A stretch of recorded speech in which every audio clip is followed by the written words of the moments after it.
Mas é você ter uma cabeça jovem no sentido de querer aprender, de querer crescer, de querer... E isso é difícil, né? Os chineses dizem que você tem que começar na primeira infância porque o espírito ainda não está duro. As coisas bem Jedi, assim, né? As coisas assim. Vamos começar. Começamos começando. A gente já foi esquentando, né? Já. O esquenta, ele faz parte, sabe? A gente começa o programinha assim, meio que parece que do nada. Você entra, abre uma porta e tem alguém conversando lá dentro. É assim que o nosso público que está assistindo agora está vendo a gente, antes de entrar a vinheta. E a frase que eu quero começar aqui, eu não sei se eu vou saber falar ela corretamente, eu tentei decorar ela, mas é mais ou menos o seguinte: se eu não falar corretamente, o meu convidado aqui vai corrigir. É assim, qualquer tecnologia suficientemente avançada, ela é indistinguível de magia. Essa frase, ou mais ou menos como essa frase, é do escritor Arthur C. Clarke. E para falar um pouquinho sobre isso e algo um pouquinho mais transcendente e talvez um pouco mais mundano, eu trago aqui hoje o Anderson Rosa, vulgo Frater Goya, para participar do episódio de hoje do Contato Imediato.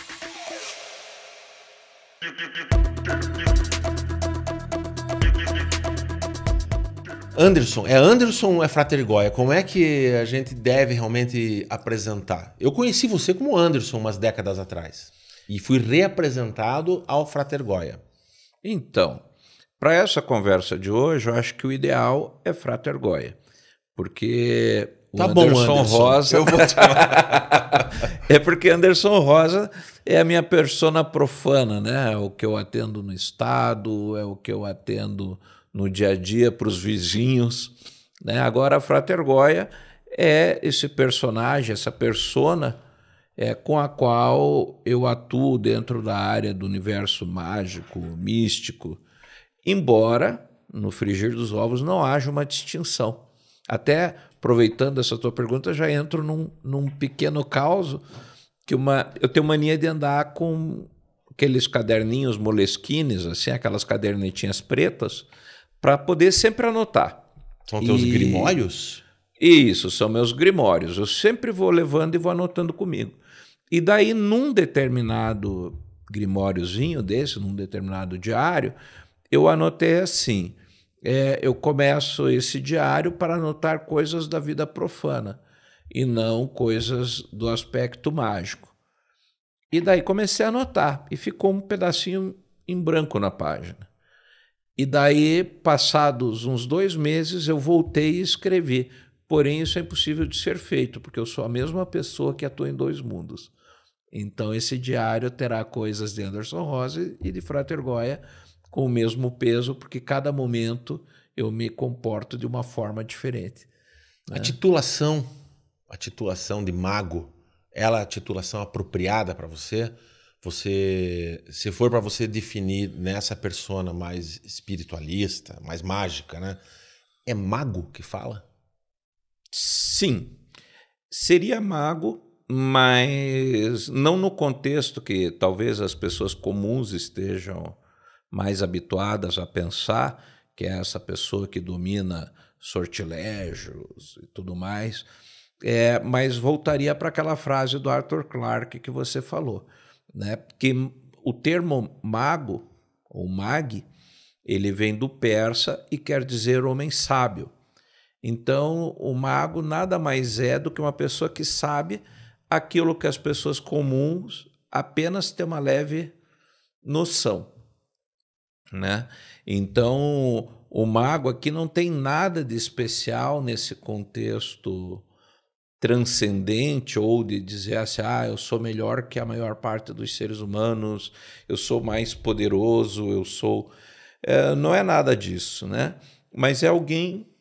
Eu vou te dar uma definição minha mesmo, que o mago é alguém que se dedicou muito tempo a prestar atenção em si mesmo, né? E no mundo que o rodeia, a ponto de quase se mesclar ao mundo, né? É participar do mundo ativamente.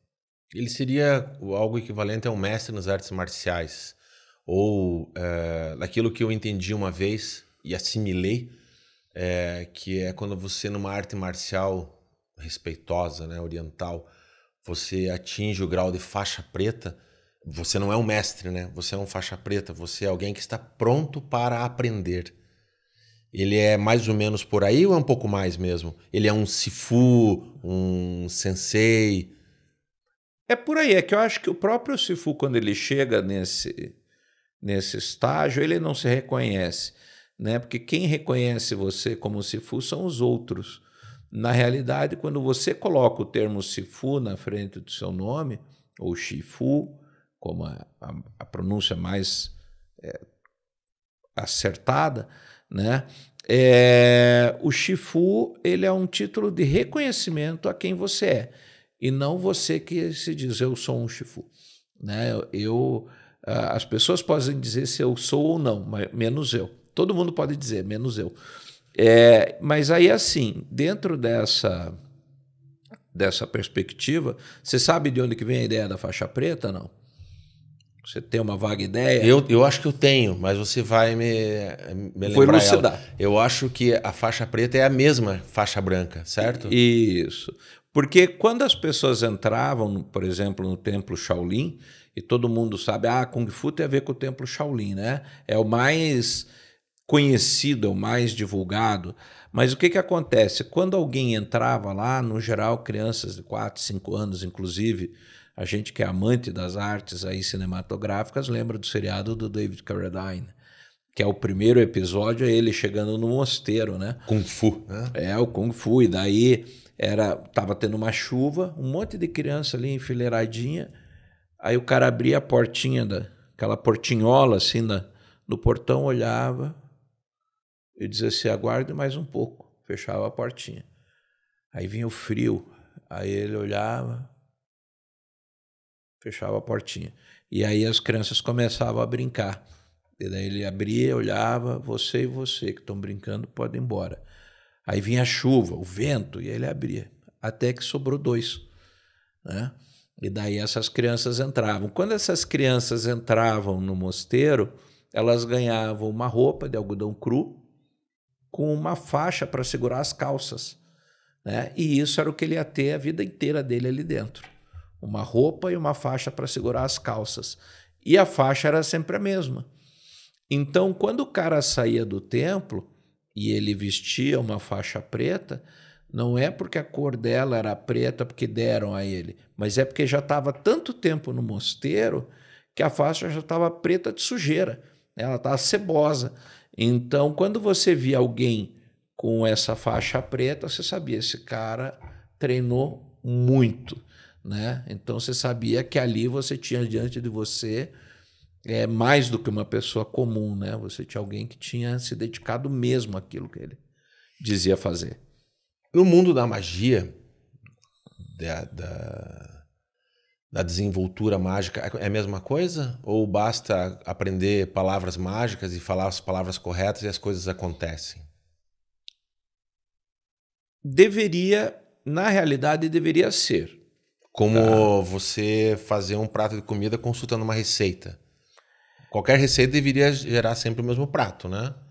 Depende, porque não é sempre o mesmo cozinheiro, né? Certo. Porque, na realidade, assim, a maior parte das pessoas tem dificuldade até com uma receita simples. Tem gente que não sabe fazer arroz, tem gente que não consegue cozinhar um ovo, né? Não tem mistério nenhum nisso. Ou melhor, tem mistérios, né? Mas as pessoas, muitas vezes, é preciso que a Rita Lobo dê a dica do ovo para ele não ficar com a marquinha escura ali ao redor, né? Então, eu falo isso que a minha esposa, esses dias, veio me falar a ciência do ovo cozido pela Rita Lobo, né? De como você não deixar se acumular o enxofre que tem no ovo ao redor da gema, né? Então, mesmo o ovo tem uma profunda ciência para você poder aproveitar isso, né? Então, na realidade, assim, até conversávamos outro dia de maneira informal e eu comentei contigo, né? A magia, ela é uma ciência no momento em que ela permite você reproduzir certos efeitos através de certos passos. Então, realmente, a receita funciona. Porém, mais do que uma ciência nesse contexto, quando você aprende a pintar com óleo, se nós dois fôssemos alunos de uma mesma professora ou professor, e ela dissesse, pinte uma natureza morta. Usando a mesma técnica, seriam quadros diferentes. Então, os resultados nunca são exatamente iguais. Os resultados variam porque magia está muito mais perto da arte, nesse contexto, em que ela é uma técnica que te permite atingir determinados resultados, do que realmente uma ciência exata, né? E aí que eu comentei, né? A magia, nesse contexto, ela é feita com pincéis e não com ferramentas, né? Então, a gente tem que lembrar isso o tempo inteiro, porque mesmo as pessoas hoje que têm...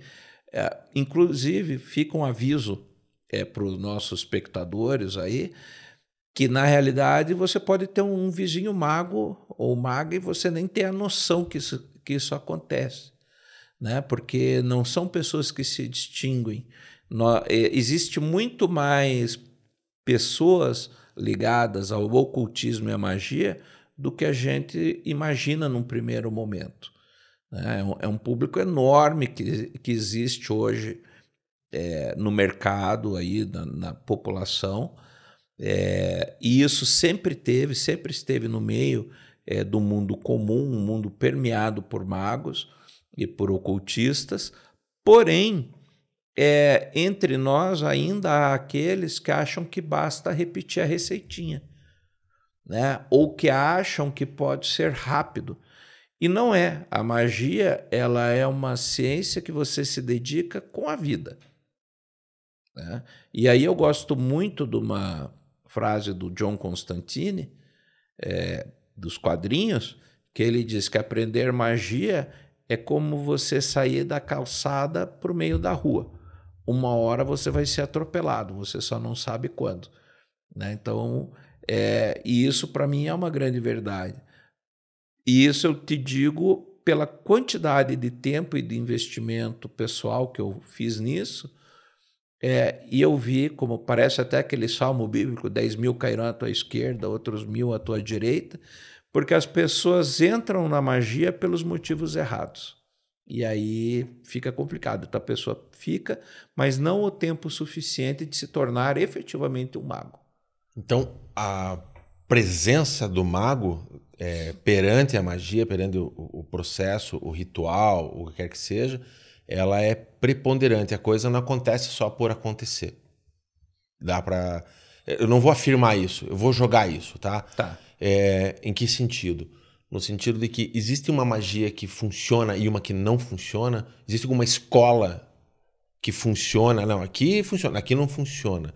Existe um caminho que você poderia ter tomado buscando o que você busca e não ter te transformado no mago?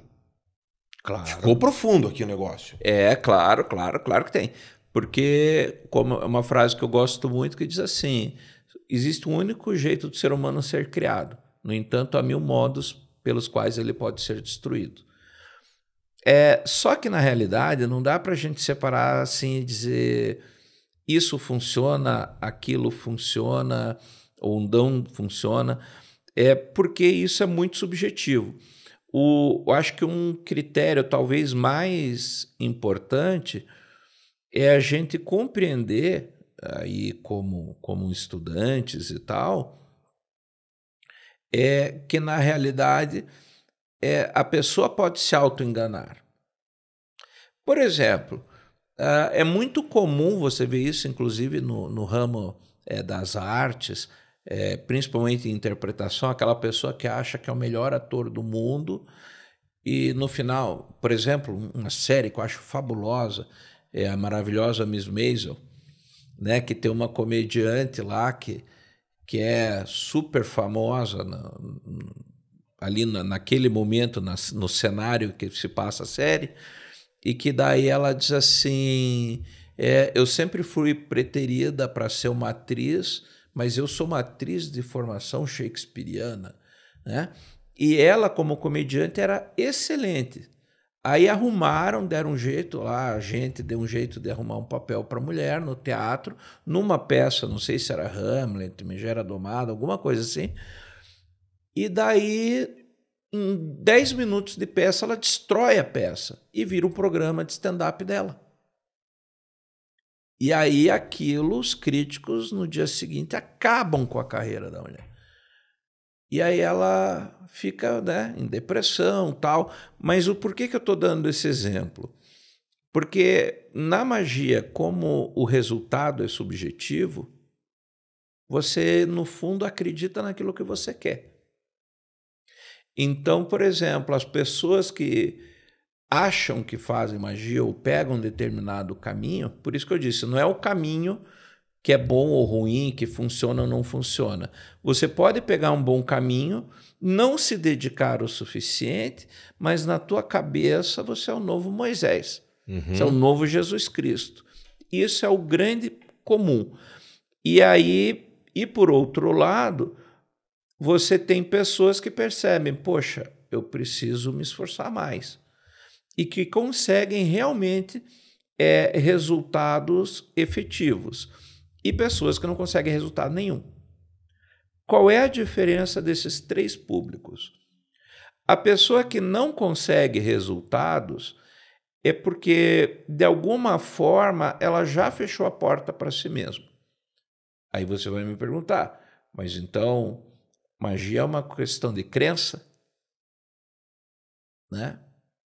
Eu acho que como qualquer profissão, se você começa, por exemplo, como diretor e produtor de um podcast que você acredita que não vai dar certo, não tem investimento que faça dar certo. Se você começa como publicitário sem saber que você pode fazer, dizendo que você é incapaz de fazer a melhor peça publicitária, cara, você não vai arrumar cliente nenhum. Né? Então, a primeira coisa é você acreditar naquilo que você faz. Não como crença, mas como um fato alcançável, como uma coisa factível. Então, o maior motivo das pessoas não conseguirem é que elas já entram derrotadas. Esse é um. Quem se autoilude, ele não tem muitas vezes resultado nenhum, e isso você vê de diversas formas. Por exemplo, você pega um mago, alguém que se diz mago, extremamente poderoso, eu estou lá nos pícaros do sucesso. Só que aí você olha, é uma família desestruturada, essa pessoa não tem estabilidade emocional, essa pessoa não consegue, por exemplo, se sustentar, né? Cuidar de si e da sua família, por exemplo. Então já tem alguma coisa aí que você percebe, poxa, cara, né? Como é que você domina tanto a magia e o básico, que é a sua vida comum, você não dá conta? O que está acontecendo aí? E aí tem que cuidar para não cair naquele ali. Ai, mas como mago, eu não posso aspirar bens materiais. Né? Isso é uma falácia tremenda. E a pessoa que... E por outro lado, né, Crowley, por exemplo, diz o sucesso será a sua prova, é muito nesse contexto. Então, por exemplo, eu consigo cumprir o meu trabalho, seja lá o que isso quer dizer. Então, por exemplo, eu sou funcionário público, eu tenho coisas que são esperadas de mim, ações e resultados que são esperados de mim. Então, eu tenho que entregar isso. Agora, se você chega para minha chefe e fala, ixi, o Anderson, esquece que... Nossa, esse cara só dá problema aqui dentro. A saúde dele está sempre debilitada. Porque está sempre tudo ferrado. Então, poxa, você tem que olhar isso com cuidado. Porque o mago não é que ele vai se tornar alguém milionário à prova de erros ou qualquer coisa do gênero. Porque quando chove, chove para todo mundo. A diferença entre um mago, por exemplo, e um trouxa, no linguajar do Harry Potter, né, é que o mago, por exemplo, de repente, puxa, teve um vendaval aqui, derrubou minha casa, como aconteceu com todo mundo aqui. Só que a maior parte, eu vou pedir que o espectador preste atenção, porque todas as frases serão sublinhadas daqui para frente, né? A diferença dessa pessoa do mago para o não mago é que o mago, a hora que cai a casa dele, ele diz: bicho, eu preciso correr, eu vou fazer isso, isso, isso, isso, isso. Em pouco tempo ele se organiza e tem a casa em pé. E a maior parte das pessoas vão acabar correndo como galinha degolada, né? Então caiu a casa, já não sei o que fazer. Daí a pessoa já, como se fosse baratas, né, apanhando de vassourada. Então se espalha, aí não consegue fazer, aí não consegue se organizar e diz: mas poxa, você já foi ver comida? Mas não, eu não consigo porque minha casa caiu. Tá, sua casa caiu, mas e seus filhos? Você já está atendendo? Você tentou ver aonde conseguir comida? Não, mas eu não sei nem por onde começar. Então, isso se reflete em todas as áreas da vida. Então, o mago, ele não é melhor que ninguém, mas ele é uma pessoa que, na hora que acontece o sinistro, ele diz assim: calma, vou entrar no meu centro imperturbável para olhar a situação de cima e entender o que aconteceu aqui. Quais são as opções que eu tenho? Ah, beleza, agora eu vou resolver. Né? Enquanto que as pessoas comuns, como eu falei, elas correm, né? Perdi dinheiro, perdi não sei o quê, perdi tudo, perdi, né? E, no entanto, a gente esquece de perceber que a vida é uma sequência de perdas. Né? Perdemos a juventude, perdemos dinheiro, perdemos relacionamentos. Mas e o quanto você ganhou durante a vida? Né? Experiência, conhecimento, amores perdidos. Né? Isso faz muito jus ao termo original da palavra, né? Que tem a ver realmente com o sábio, né? No sentido da sabedoria. Né? Isso é muito interessante. Você, falando em sabedoria, você sabia disso tudo que você teria que chegar, poderia chegar, construir essa sabedoria, ser um mago nesse ponto, quando você começou esse processo todo, teu estudo, tua vontade, tua vocação, ou tuas intenções eram outras? Era aprender a fazer ventar e chover? Claro que era aprender a fazer ventar e chover. Né? Na realidade, quando eu comecei, eu não vou usar nosso precioso tempo para contar em detalhes, mas que tem a biografia do Papos e tal, e se o ouvinte tiver interesse, daí pode procurar em outras entrevistas, para a gente não ser repetitivo. Né? A gente deixa os links, eu deixo o link aqui para tudo que for citado, a gente pode ampliar, referenciar.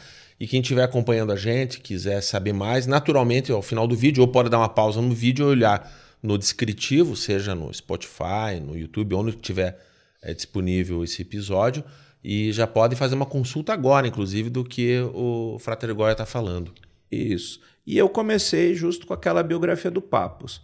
Mas para encurtar, não vou contar como eu cheguei nela, no final, Papos tinha uma lista de 14 títulos embaixo dele. Grão-mestre da maçonaria não sei das quantas, grão-mestre Rosa Cruz, doutor da espinhela caída e outros títulos fabulosos. E, como qualquer pessoa normal, eu fiquei impressionado com aquilo. Mas Papos tinha um troço, uma questão que ele tinha, a busca de desmistificar a magia. E isso, em especial, me tocou, além dos títulos. Então, eu assumi como compromisso a tarefa assim, de mostrar para as pessoas que a magia não era algo para se ter medo, algo para que vai vender sua alma para o diabo ou qualquer coisa do gênero, mas algo que qualquer pessoa pode fazer na sua vida e fazer uma vida melhor para si, sem medos. Principalmente isso, sem medo. Né? Mas tinha isso, né? E aí, quando eu comecei a pesquisar, começou a aparecer, né? Você pode ficar invisível, você pode fazer chover, parar de chover, transformar pessoas em sapo, né? Cuidado quando você pisar em sapos, porque pode ser alguém que cruzou meu caminho, né? E assim por diante. Só que com o tempo, eu fui vendo o quão inexpressivo eram essas coisas, né?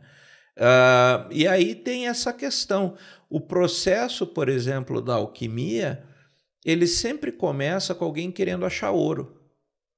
Só que é um processo tão complicado que das duas uma, ou você desiste ou continua.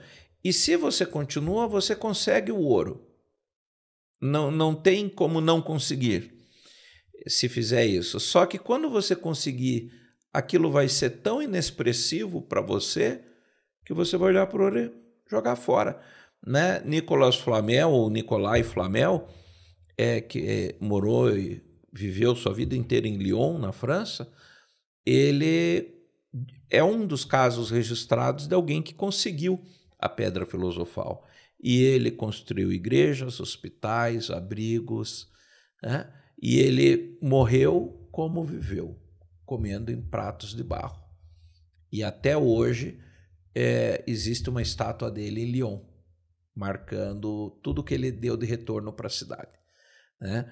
Então essa história fala muito a esse respeito, né? E quando você começa a magia, toda, assim, para você que está nos assistindo e é da magia, já pratica magia, ou é um escritor de magia, você pode olhar agora e dizer: ah, lá vem o Goya catequizar.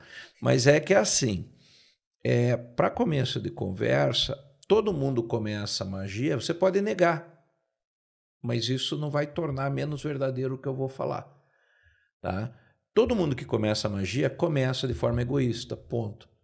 Você começa por você, porque você quer ter um poder que ninguém tem, uma influência que ninguém tem, ser respeitado, coisa que de repente você não tem, né? Então ninguém começa na magia querendo ser a melhor pessoa do mundo, até porque quem começa assim também é egoísta,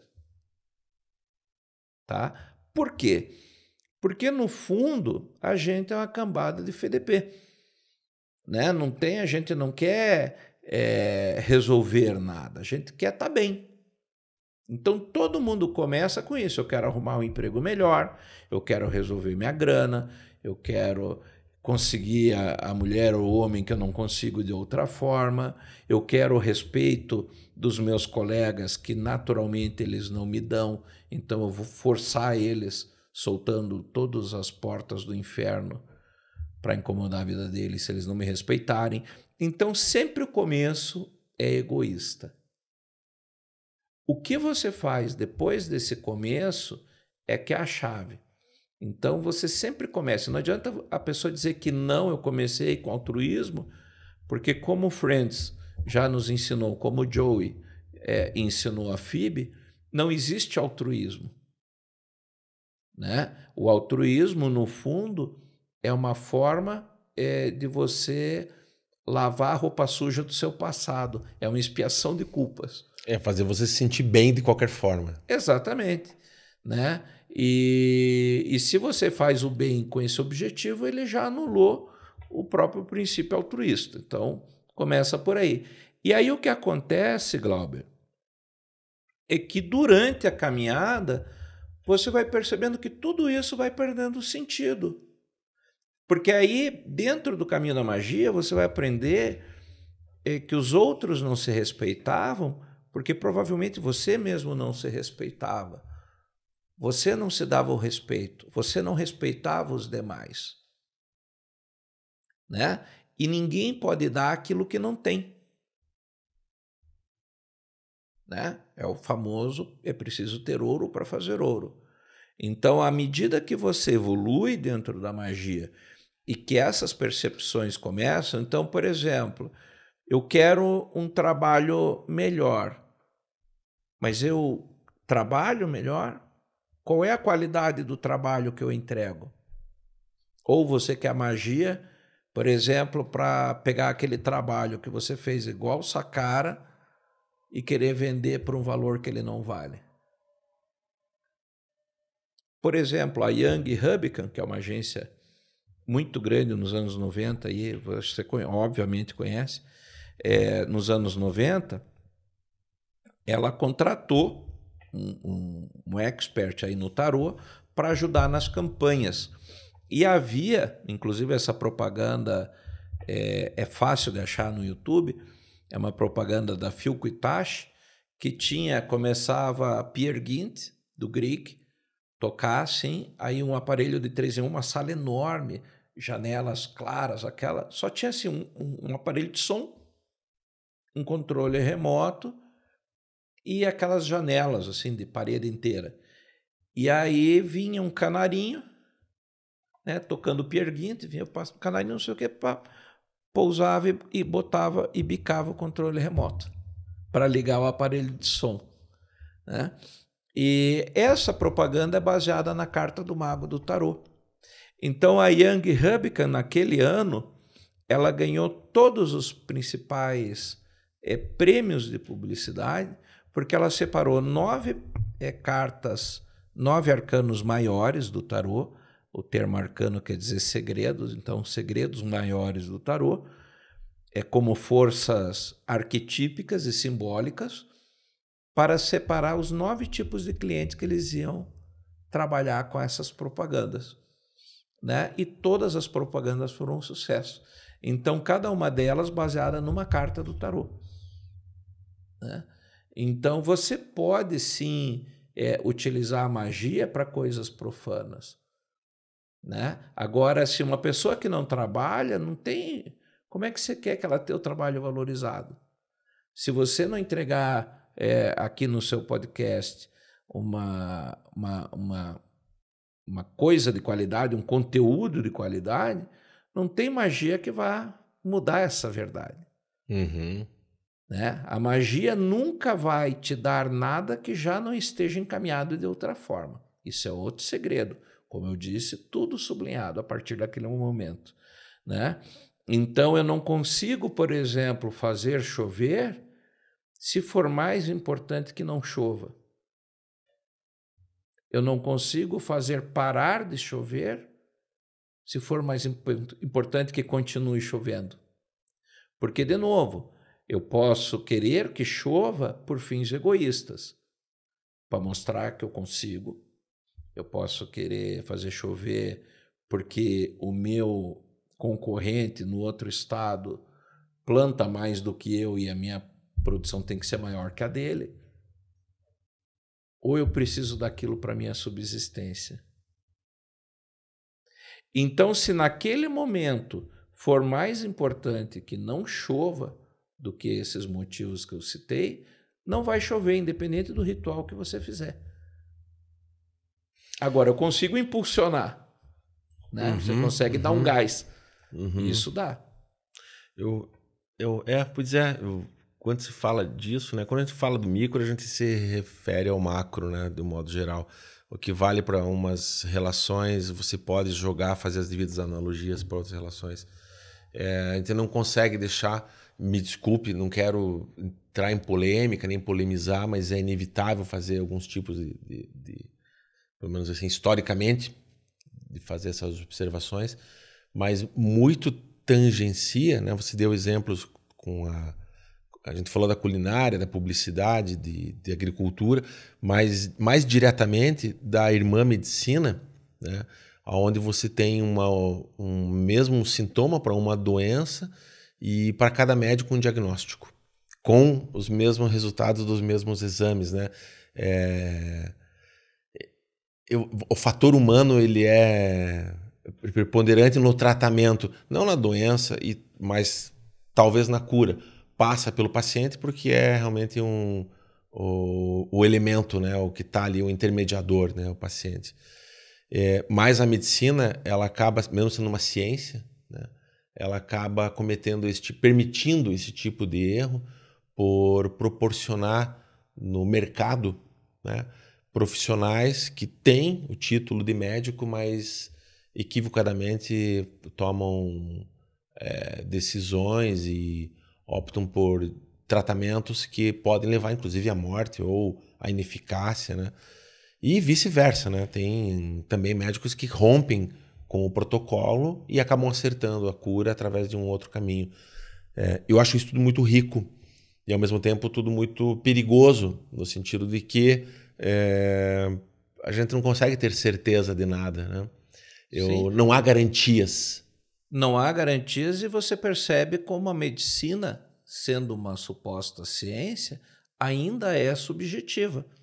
Sim. Porque nós temos números indicadores, mas não temos interpretação. E, inclusive, um dos fenômenos que pretende se beneficiar muito com a inteligência artificial é a medicina. Em que sentido? No sentido de diminuir os diagnósticos errados. Porque muitas vezes o diagnóstico errado vem por alguns motivos simples, como erro na leitura do exame. Ele, de repente, não leu com a atenção devida o exame, não interpretou corretamente os detalhes daquele exame, ou ele desconhecia, né, outras jurisprudências que nem tem no direito, né, outros testes, outros exames, outros informativos que dissessem, quando junta isso aqui, o resultado vem para cá. Que tem aqueles médicos que faz a faculdade e nunca mais se atualiza, né? E assim por diante. Então, você tem que ter um olhar subjetivo e, por exemplo, a inteligência artificial nesse quesito, ela vai diminuir drasticamente o erro médico, então é uma coisa boa, porque a gente sempre pensa, né? Vai tirar emprego de médicos, do pessoal de dublagem, né? A gente até comentava, né, os efeitos disso no cinema, num outro podcast, né? E você percebe, né, que a medicina, mas ainda assim eu vou fazer a mesma defesa do profissional da medicina, que é a inteligência artificial, ela vai te permitir peneirar melhor os exames, diminuindo a tua margem de erro, mas eu acredito que sim, ainda dependerá do fator humano a argúcia de olhar o exame e dizer, opa, tem mais aqui. Não é só isso, não. A IA está me dizendo isso, mas isso aqui tem ligação com tal caso que eu já presenciei isso. E aí é o fator humano que ninguém tira. Né? Esse feeling é uma coisa que é impossível ainda de reproduzir, por melhor que seja uma inteligência artificial. Pode ser que daqui a alguns anos consiga, mas no momento atual, o ser humano ainda possui esse insight, talvez divino, talvez espiritual, ou apenas uma série de processamentos mentais que nos tragam uma resposta mais efetiva. Né? Então, a gente ainda precisa do ser humano para ter esse olhar. E para você ter ideia, você conhece a minha história do coração, também não vou contar ela inteira aqui, mas eu passei 40 dias dormindo, sentado em flor de lótus, porque eu deitava, faltava ar, passava mal, começava a tossir, e fomos investigando, e todos os médicos, não, isso é garganta, isso é pulmão, isso é não sei o quê. Uma até falou assim, não, isso é só garganta, estou vendo aqui, abre a boca aí, né? E daí a Vivian, minha esposa, ainda falou, não, você não vai fazer um raio-x, você não vai fazer nenhum exame, né? Não vai bater uma chapa para ver, né? Aí ela falou, tá. Aí quando veio o exame, ela falou, opa, pera, dá aquela receita que você tinha antes. Né? Então ela viu que tinha errado e botou. E aí um dos médicos desse período falou assim, todos esses antibióticos que você está tomando é light. Eu vou te dar um mais power, assim, mais moderno, que pega mais coisas. Se em 4 dias não melhorar, eu vou te internar para a gente investigar. Aí, óbvio, não resolveu. Quando foi para o internamento, o médico do internamento falou, por que você está internando? Eu falei, pulmão, papapá. Contei a história toda até ali. E daí Ele falou, peraí, o que você falou que era? Não, pulmão. Não, isso aqui não é pulmão, não. Fica um pouco aqui. Passou a mão no telefone e falou, ô fulano, você consegue fazer um ecocardio agora? Aí o cara falou, assim, tal, estou te mandando um cara aí já. Você faz esse exame agora. Ele falou, meu amigo, seu problema é coração. Você está com insuficiência cardíaca. A gente vai tentar identificar uma miocardiopatia aguda. Essa doença tem 4 estágios, né? Onde o quarto é transplante de coração e você está indo do 3 para o 4. Daqui desse hospital você não sai. Quantos anos você tinha? Estava com 39. Inclusive, a Vivian, minha esposa que está aqui nos bastidores, acompanhou esse processo e ela ficou apavorada. Ela falou, como assim? Entrou para ver um pulmão e já está na cadeira de roda, não vai sair? Né?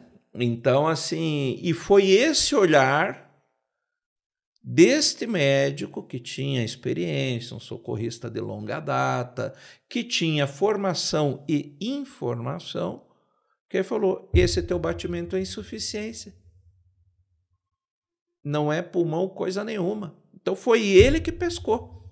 Pode ser que se eu tivesse caído na mão de outro médico, eu tivesse morrido.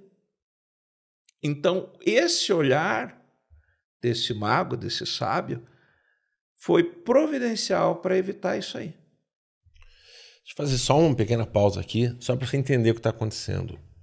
O Frater Goyle, ele morreu logo depois disso, e foi mais ou menos no mesmo período que eu morri também. E a gente veio aqui para dizer que você morreu há pouco tempo e você está passando só por uma simples formalidade, igual o filme do Polanski, né? Na verdade, não era para ele estar aqui e nem eu estar aqui. Mais ou menos nesse período, quem me conhece já sabe disso, eu tive um câncer. E também com um primeiro diagnóstico que eu tive foi um diagnóstico de morte, de despedida, de caso raro, né? Também não vou entrar em pormenores aqui, mas algo aconteceu, tanto para o Anderson, né, como para mim, que a coisa não foi bem assim.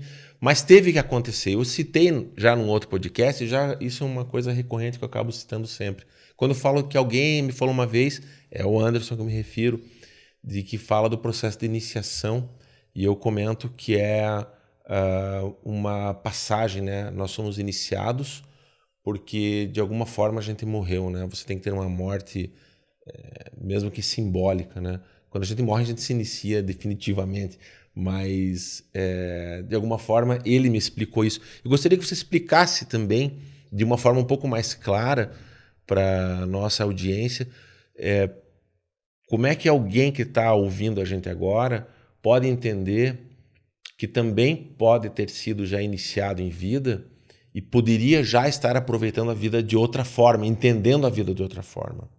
Que eu acho que essa é uma das funções de você passar por um processo desse. Exatamente. Então, vou colocar assim. Primeiro, que na realidade a iniciação ela tem aquela interpretação padrão. Você passa de um estágio para o outro. Então, você morre por uma etapa da sua vida para entrar em outra. Isso é uma leitura século XIX, tem sua validade até a página 2. Né? Mas, modernamente, assim, e a minha concepção pessoal, o processo iniciático é um que diz assim, nada será como antes. Aí você diz assim, ok, até aí a gente já sabe. Só que, por exemplo, eu falo sempre que são processos traumáticos. A iniciação ela é um trauma, em que você muda de uma forma que é impossível voltar atrás.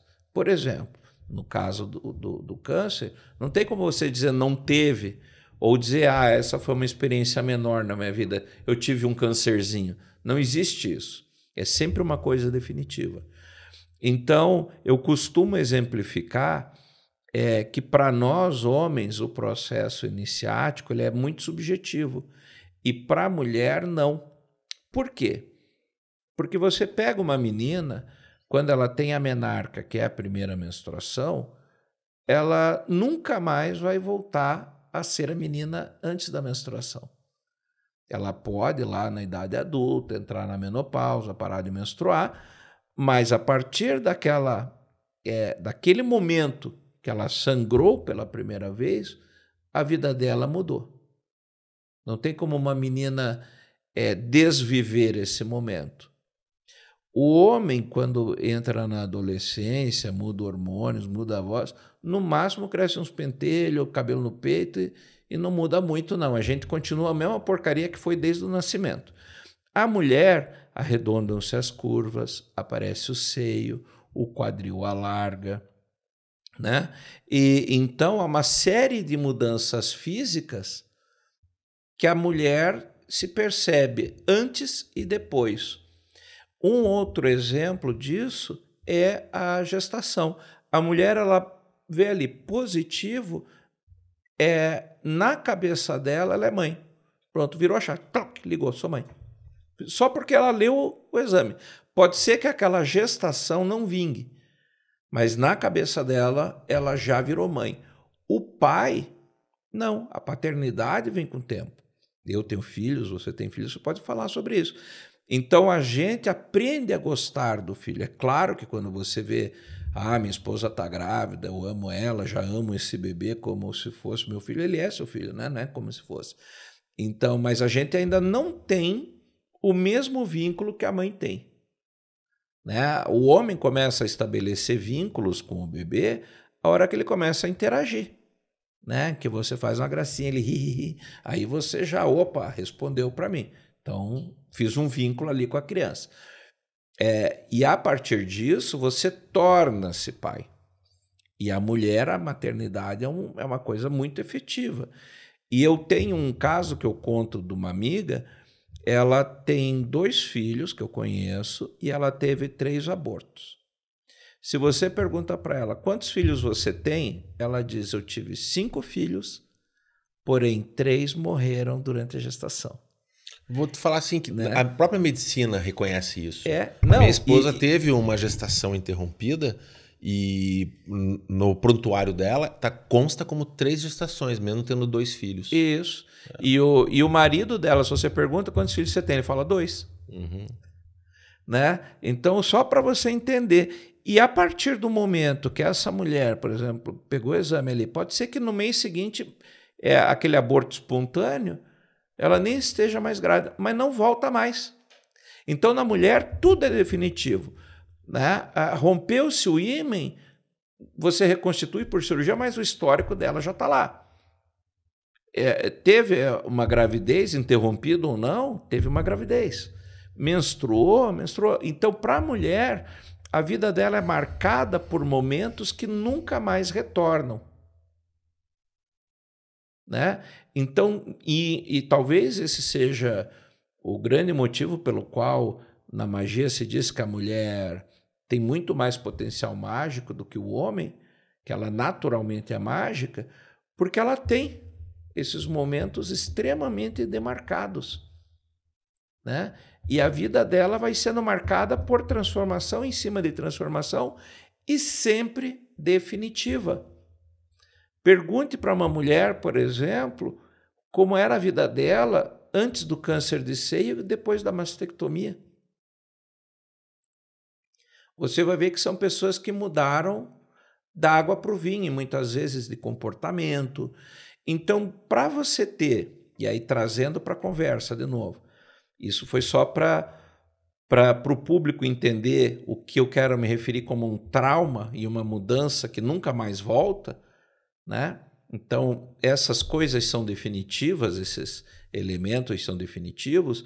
Então, na minha concepção, você só pode, um ritual de iniciação, para ele ser efetivo, ele tem que gerar um trauma nesse contexto para você. Então, a maior parte das iniciações ocidentais se baseia no capítulo 125 do Livro dos Mortos. Então, quando você lê esse capítulo, ele é o Osíris, que faleceu, aí a pessoa é identificada com Osíris, que é levado diante da sala da dupla Ma'at, que é onde acontece o julgamento da alma. Aí ele tem uma série de São 42 preceitos, né? Não roubei, não matei. Alguém conhece uma coisa similar, um código similar? Não roubei, não matei, não desejei a mulher do meu amigo, não falei o nome de Deus em vão, não adulterei peso da balança, não bati no meu escravo, não cobrei mais do que devia. São 42 que um certo judeu depois transformou em 10. Né? Fez uma lista resumida, né? Foi com a lista de compra no deserto e voltou só com 10 itens. Né? E daí, se você fez o que devia, você passa para a imortalidade. Caso a balança seja mais pesado do que a pena, na sala da dupla Maat, tem um animal chamado Amit, que é uma quimera, então ela é uma mistura de crocodilo com hipopótamo, leopardo, ela tem assim, umas coisas bem tétricas assim. Ela é a devoradora dos mortos, então ela come o coração, o vaso onde está seu coração, e você deixa de existir para sempre. Então todas as iniciações têm esse pano de fundo. Então você precisa morrer. Por isso que a gente, né, citou essa questão. Então a iniciação em si, o ritual baseado nesse modelo, ele deve levar você à beira de você perguntar: o que eu estou fazendo aqui? Será que eu saio vivo dessa? Cacete, velho, eu posso morrer. Se a iniciação leva você a se questionar se pode sair ali vivo, ela vai ter sucesso. Se foi uma iniciação que falou disso, mas você saiu tranquilo e foi comer uma pizza depois, então não é uma iniciação.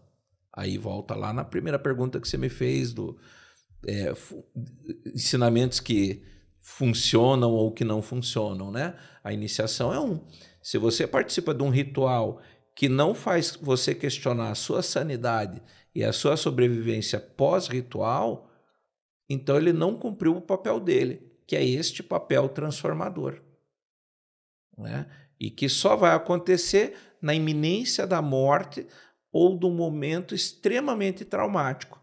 E aí há que se tomar cuidado nesse momento, porque você pode ter iniciadores que considerem, então, por exemplo, mas então se eu estuprar a pessoa, levar ela a imaginar que ela vai ser estuprada, eu causo uma ruptura. Isso é crime, não é iniciação. Mas e se eu levar como eu já vi acontecer, e se eu levar uma pessoa dessas para a cama e dizer que a gente vai fazer uma magia ritual e eu vou transformá-la intimamente, isso é crime. Né? Então, quando a gente fala de levar a pessoa... existem técnicas. Por exemplo, no círculo, a gente tem personagens dentro do ritual de iniciação em que os dois ao mesmo tempo falam na pessoa. Uma no ouvido esquerdo e uma no ouvido direito. Mensagens diferentes, com finalidades diferentes. O que acontece? Nós queremos criar uma sobrecarga no processo racional. E aí, eu não vou explicar o processo aqui, mas você só vai registrar o que um ouvido diz. E a outra, de forma consciente. E a outra mensagem do ouvido oposto vai direto para o inconsciente. E aí, depois do ritual, a gente pergunta para a pessoa: o que você lembra? O que falaram para você? Tá. Você vai ver que a pessoa só lembrou o que a gente queria que ela lembrasse. O resto já foi direto para o inconsciente. O que, de novo, mal usado, pode ser uma arma até de lavagem cerebral, né? Um conteúdo de lavagem cerebral. Mas aí vai da ética do grupo, da ética do iniciador. Né?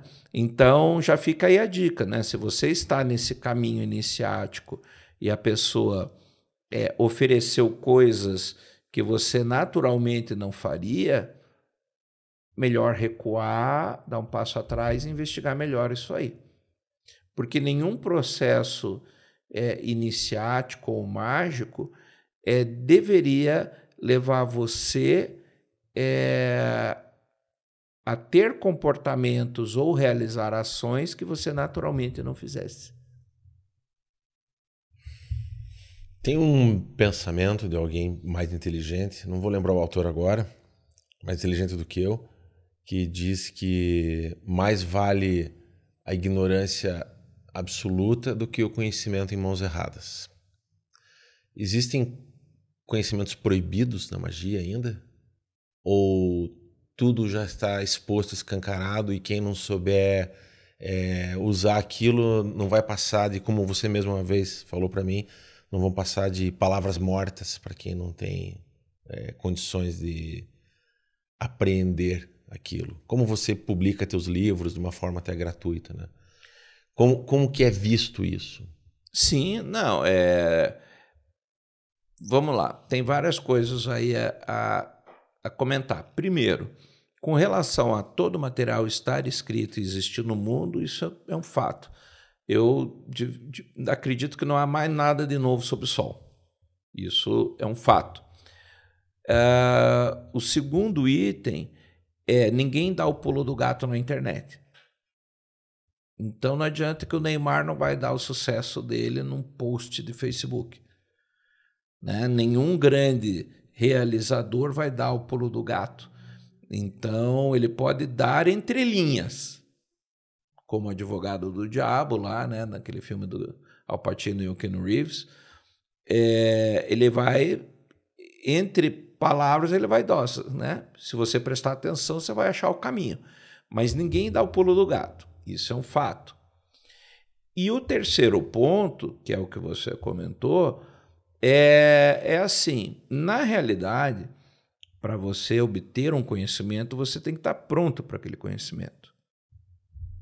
Então eu posso publicar um livro com as maiores verdades do mundo, mas a pessoa só vai apreender isso se ela estiver pronta para aprender. Senão aquilo vai ser letra morta, ela vai botar na estante, vai usar para apoiar o pé da mesa, né? E nunca vai. E é impressionante, eu vejo isso muito com livros de cabala, porque tirando o Zohar, por exemplo, que é uma obra em 23 volumes, na verdade dá mais que isso, dá 30 e tantos, é que fisicamente eles separam em 23. Desculpe. Mas, no fundo, o Zohar tem, acho que 30 e tantos volumes. Com exceção desse caso, 90% dos grandes livros de cabala são coisas finas, 40 páginas, 50 páginas. Né? Os mais famosos, assim, o Sefer Yetzirah mesmo, o texto inteiro é pequeno. É um texto de, acho que não dá 50 páginas. Né? O Bahir, a mesma coisa. Então, são textos curtos com verdades profundas. Textos curtos com verdades longas. Né? E aí, se você tiver olhos de ver e ouvidos de ouvir, você vai ler aquilo e você vai dizer, nossa, cara, explodiu minha cabeça. E outros vão olhar, nossa, por que tanta celeuma em cima dessa porcaria? Né? Mas tem. Né? O exemplo clássico é o material da Golden Dawn, que Israel Regard publicou na década de 30, e que todo mundo falou, nossa, você vai revelar os segredos da ordem. Eu falo, não se preocupe, porque a sabedoria tem seus próprios guardiões. Então, se a pessoa não estiver preparada, ela não vai saber valorizar e vai jogar fora. E dito e feito. Né? Às vezes eu faço a interpretação de algumas passagens com alunos e eles falam, mas nossa, como é que eu não vi isso? Cara, tá ali. É você que tem que saber extrair a informação, mas ela tá ali. Então, voltando. Primeiro, tudo foi publicado ou escrito. 2, ninguém vai dar o segredo de mão beijada. E 3, acreditar que livros são perigosos pelo simples fato de existirem é uma mentira, porque ninguém vai conseguir fazer nada com aquilo se não estiver pronto para fazer. A gente vai caminhar aqui já para a parte final. Eu quero fazer 3 perguntas finais. A primeira delas, assim, é para quem está nos assistindo e não sabe nada. É bem ignorante, tipo eu, sabe? Pouco conhece, mas muito se mete a querer saber. E nesse universo mais alto aí de escolas iniciáticas, de técnicas de leitura oracular, de mestres, de médiums, de professores, de religiões, de seitas, de tudo isso, é possível o cidadão comum, o trouxa, como você bem lembrou antes, é possível ele diferenciar e preciso me afastar daquele, me aproximar desse, ou isso não deveria nem ser um motivo de preocupação? Sabe, deixa os fraudulentos que perseverem. Bom, vamos lá. Acho que são duas perguntas distintas. Sim, é possível aprender a separar o joio do trigo. Uma das formas de você fazer isso é buscar informações sobre aquele autor, saber o que ele está oferecendo, quem é que está ligado a ele, quem que referencia ele, quem ele cita como... É uma pesquisa literária, exatamente como uma pesquisa acadêmica. Se você vai fazer um TCC, um troço assim, você não pode, por exemplo, pegar a pichação de muro para usar como referência. Né? Então você tem que referenciar trabalho acadêmico com fontes confiáveis.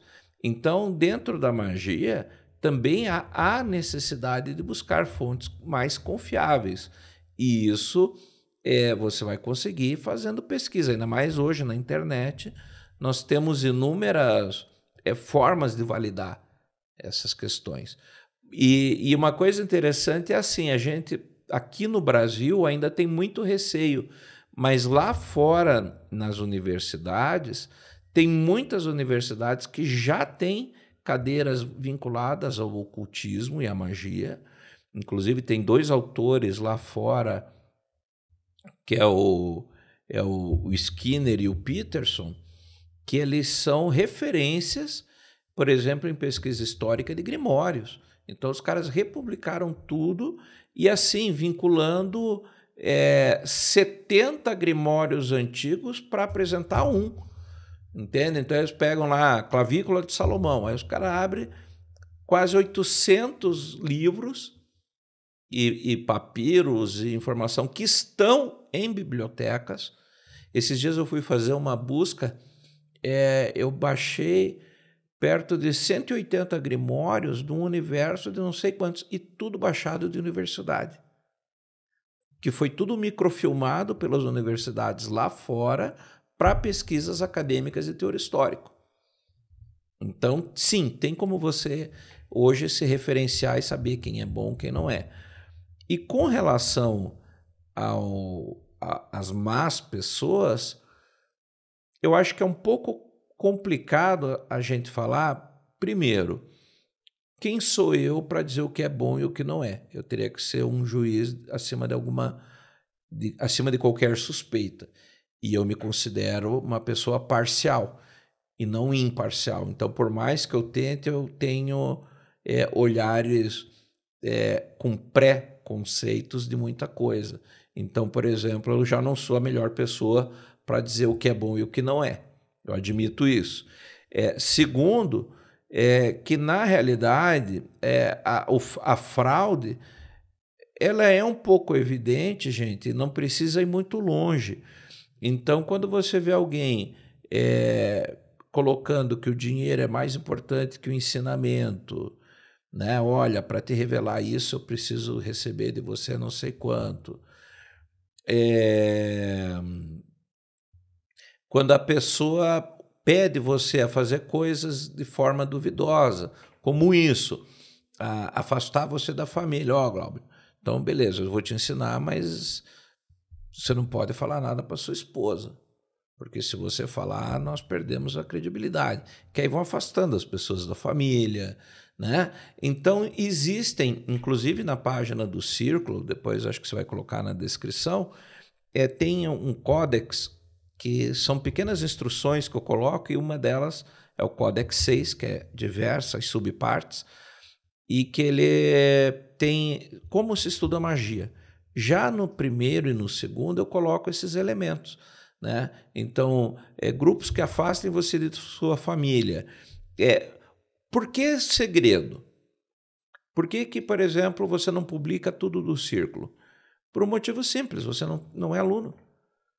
Você pode, por exemplo, aqui nós estamos em Curitiba, eu posso ir na UFPR, entrar em qualquer sala, sentar e começar a assistir aula? Não, eu tenho um processo para isso. Eu tenho um vestibular, eu tenho uma matrícula.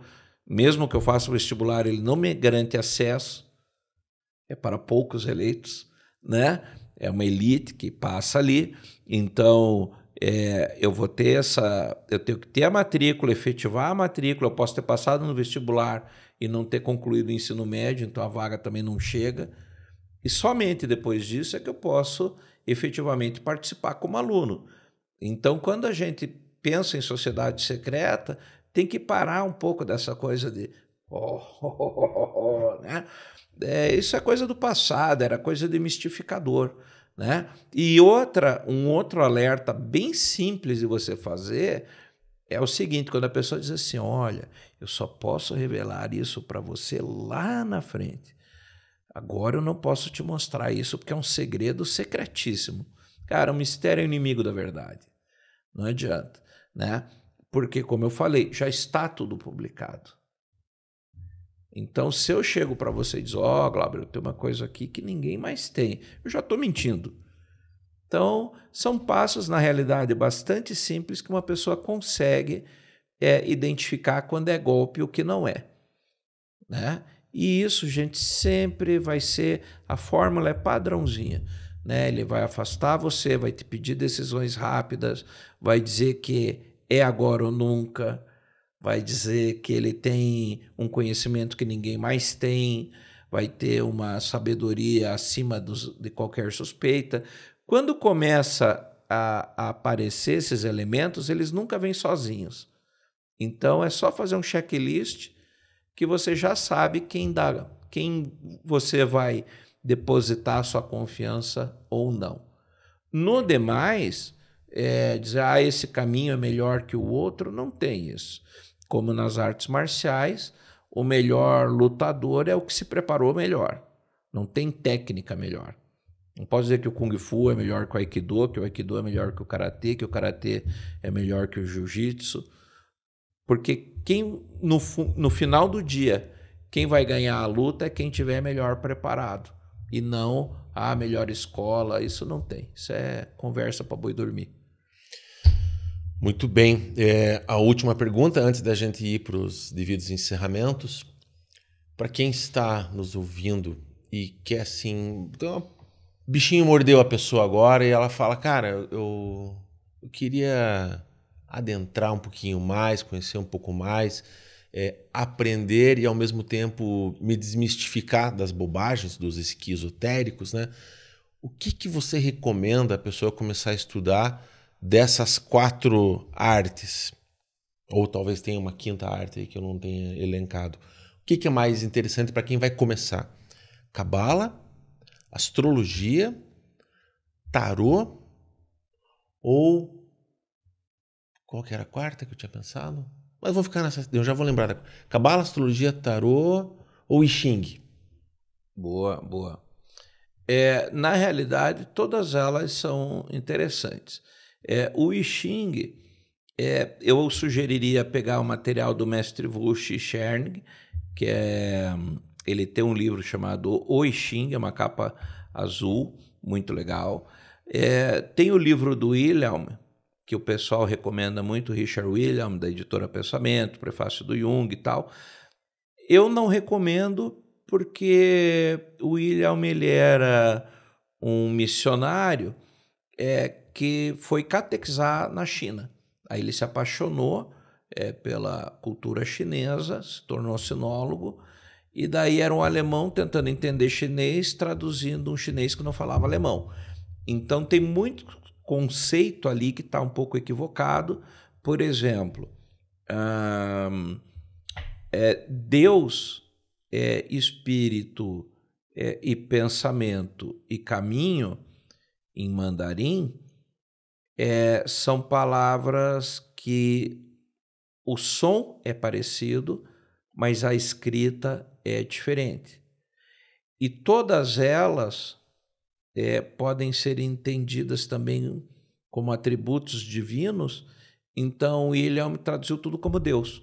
Mas não é, porque às vezes um desses termos define uma qualidade do pensamento, um processo racional, outras uma forma de conduta, né? Por exemplo, o Tao.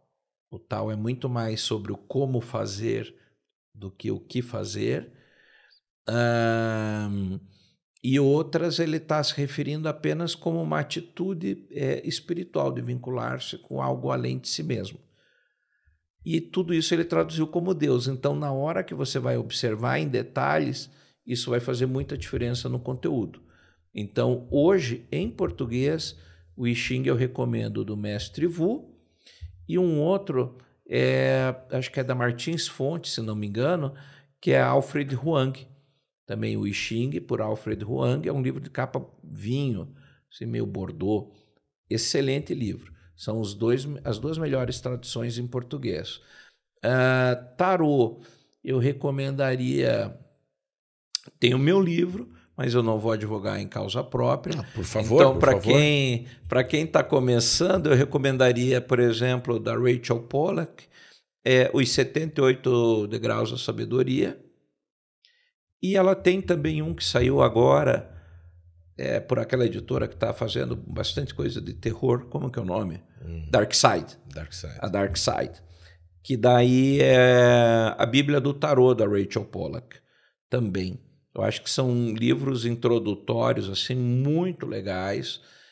O meu é mais específico do Tarô de Thoth, então daí eu acho que talvez o público iniciante vai virar apoio para pé de mesa, porque é muito conteúdo e a pessoa vai se sentir perdida.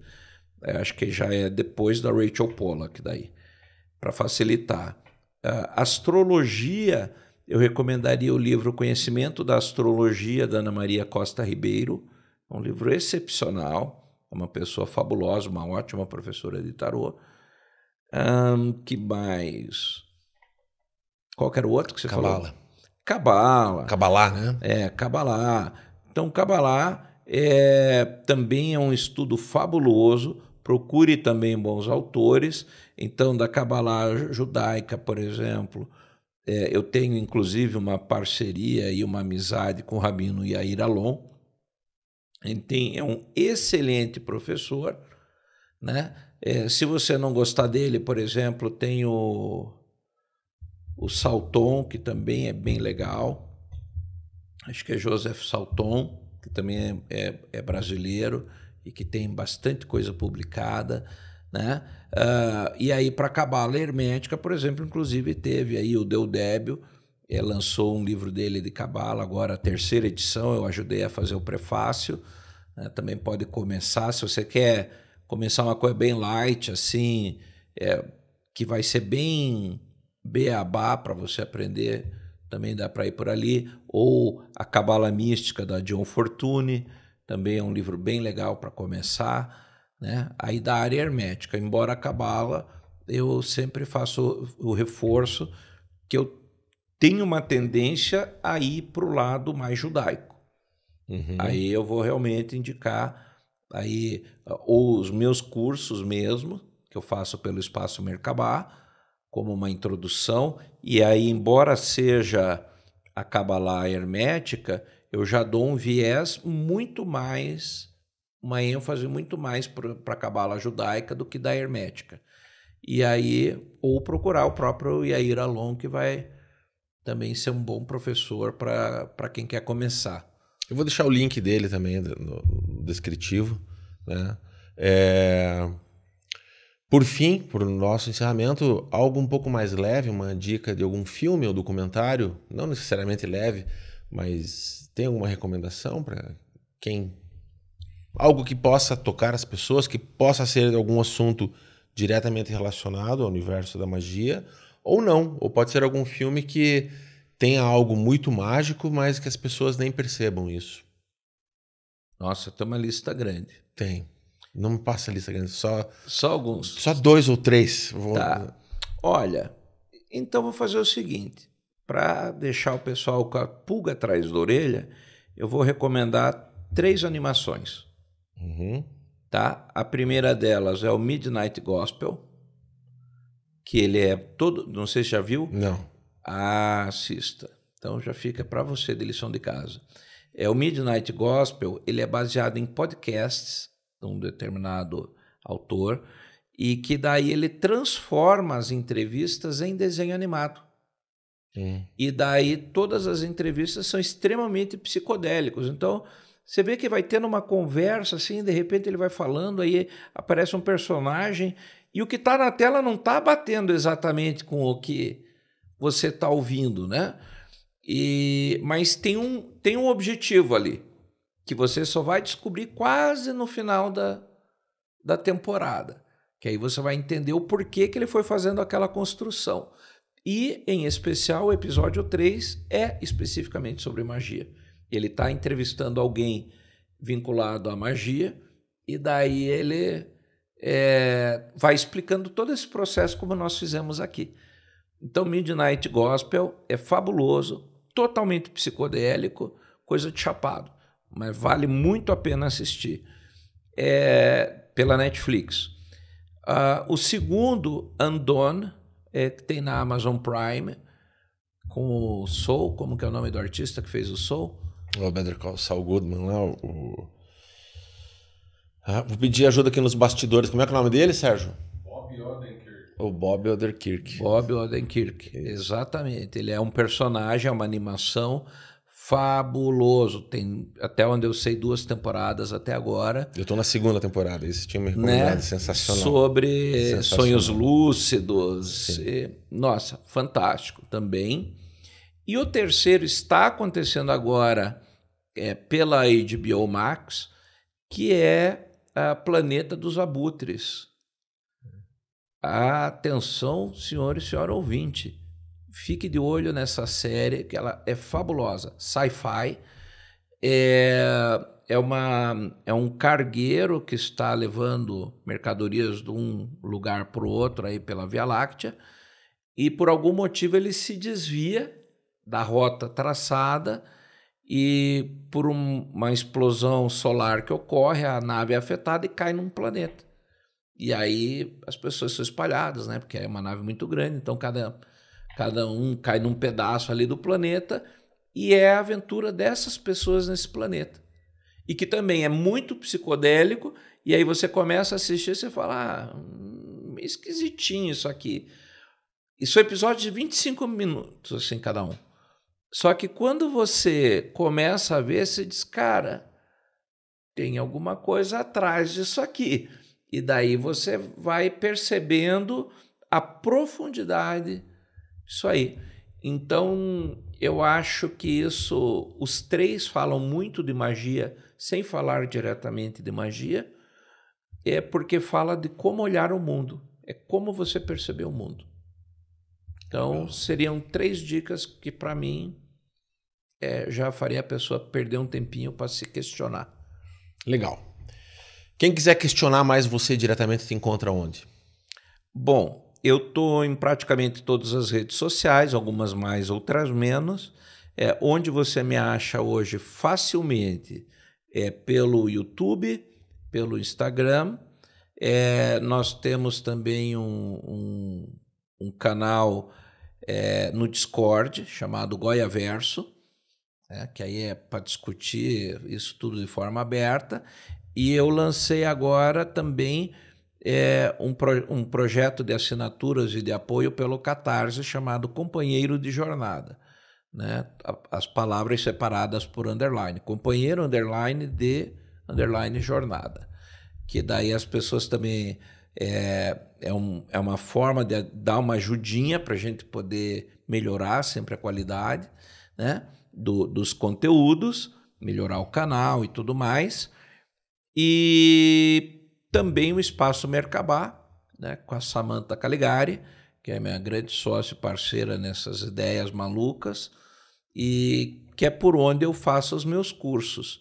Que aí, se você entender que de repente, poxa, gostei desse podcast, eu queria estudar com o Goya, eu queria aprender, a gente tem os cursos através do Espaço Merkabah. E se você diz assim, mas o Goya só quer entrar no meu bolso e só quer o meu dinheiro, engana-se você, prezado espectador ou espectadora. Por quê? Porque todos os meus livros, apesar de estarem à venda no Clube de Autores, se você procurar um pouquinho no Google, você acha em PDF de forma pirata e gratuita, né? E eu nunca fiz questão de ir atrás desses direitos autorais, porque eu acredito que o dinheiro não pode ser um limitador. Então, sim, você pode piratear meu livro e disponibilizar um para você e um para o seu melhor amigo. Fique à vontade para fazer isso. Se você gostar, daí você compra o livro físico. O canal do YouTube, você tem algumas playlists como entrevistas e, por exemplo, tarô, que só ali, se você ficar nessa playlist de tarô, eu acredito que você vai ficar pelo menos uma semana assistindo o canal e vai ter quase um curso de tarô inteiro de graça para você. Então tá lá aberto para você. Então nosso objetivo é desmistificar e oferecer recursos. E se você vê tudo que está no canal e disser assim, agora eu quero fazer um curso com o Goya, aí você faz. Não é obrigado, mas é o convite, né? E como eu falei, e aí tem a página do Círculo, www.cih.org.br, de Círculo Iniciático de Hermes, que só lá tem mais de 4.500 páginas para você ler, baixar, estudar. Então, também tudo de forma gratuita. Então, porque o objetivo é que o conhecimento atinja o maior número de pessoas possível. É uma overdose mágica esse homem, impressionante. Não. E tudo começou com a gente, décadas atrás, conversando através de um outro amigo em comum sobre sites de internet, desenvolver sites. Na época o Anderson fazia ripagem de LPs para convertir em MP3 quando ninguém fazia isso ainda. E hoje estamos aqui de acordo com a mudança da frequência da música. E não era só isso, né? Era sites, cinema e música. Sim. Né? As artes estão aí, né? E tá aí. E aí continua sendo o grande elo nosso. Obrigado de novo pela tua presença. Obrigado pelo seu tempo que está acompanhando a gente, quem está nos ouvindo e nos vendo. Por favor, quem estiver assistindo, escutando, deixa o convite para comentar, para compartilhar, para questionar, para se posicionar, para discordar ou concordar e para caminhar junto com a gente nessa jornada de entendimento, da busca pelo saber, da busca pela arte, pelo conhecimento, por um jeito de viver diferente, talvez, sendo bem atrevido mesmo. Frater Goya / Anderson Rosa, muito obrigado. Saúde. Eu achei que você ia recomendar em algum momento algum livro do Paulo Coelho, fiquei preocupado com isso. Não, talvez recomendasse Duna. Melhor. E filme, eu achei que você ia falar da Fantástica Fábrica de Chocolate. Nunca mais deixei de ver de outra forma. Mas não é? E totalmente. O episódio de hoje contou com a direção e edição de Sérgio Hortêncio. Roteiro, pesquisa e apresentação de Glauber Gorski. O Contato Imediato é uma idealização de Glauber Gorski e Sérgio Hortêncio. Este episódio foi gravado no estúdio da Take Biz. Os contatos e obras citadas estão na descrição do episódio. Se gostou, curta, compartilhe, comente. Nós, além de gostarmos muito de falar, também adoramos ler e ouvir. E se você ou sua empresa quiser apoiar e patrocinar o Contato Imediato, entre em contato com a gente. Fique bem e até a próxima!